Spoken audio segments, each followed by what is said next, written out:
আচ্ছা এতিয়া পুৰা আমাৰ হেৰি হাঁহি আছে ৰঞ্জিতাই আৰু জাগিতা এজনী সৰস্বতী পূজা নাখাওঁ কৈ আছে। কি কল পালে চাওঁ দেখা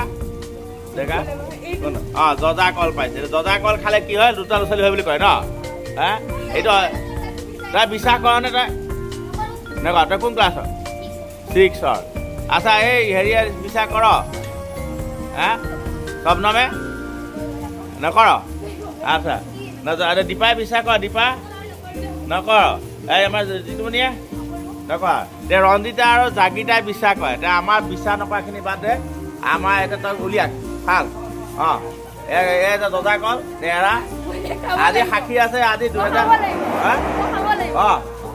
আজি আমাৰ ৰঞ্জিতাই চবৰে সাক্ষাৎ আজি কিমান তাৰিখ? আজি 23/1/2026। এলে অন্ধবিশ্বাস হয় জজা কল খালে দুটা ল'ৰা ছোৱালী কেতিয়াও জন্ম নহয়। খালি বিয়া হ'লে ভৱিষ্যতলৈ গম পাবি নহয়। একো নাই খা। এতিয়া অন্ধবিশ্বাস আমি আঁতৰ কৰিছোঁ। খাই দে দুটা খাই দে। হাত চামৰিটা বজা। আজি অন্ধবিশ্বাস চেছ কৰিছোঁ সৰস্বতী পূজাৰ দিনাখন। আমি চাবলৈ এইটো কোনো কথা নহয়। জজা কল হোৱাটো প্ৰকৃতিৰ নিয়ম। কিহৰ নিয়ম?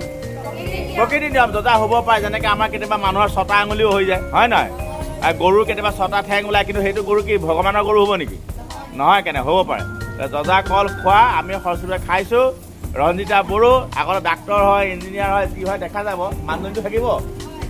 যদি দুটা ল'ৰা ছোৱালী জন্ম হয় তেতিয়া গম পাম।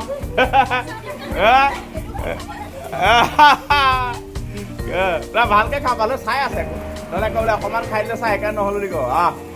গম পালি নাই? আজি ৰঞ্জিতাক জজা কল খুৱাই দিলোঁ। ঠিক আছে দেখা যাওক। এতিয়া তাই 10ত পঢ়ি আছে আৰু কিমান বছৰ পিছত বিয়া পাতে ঠিক নাই বাৰু। আমি অপেক্ষা কৰিব লাগিব। হ'ব।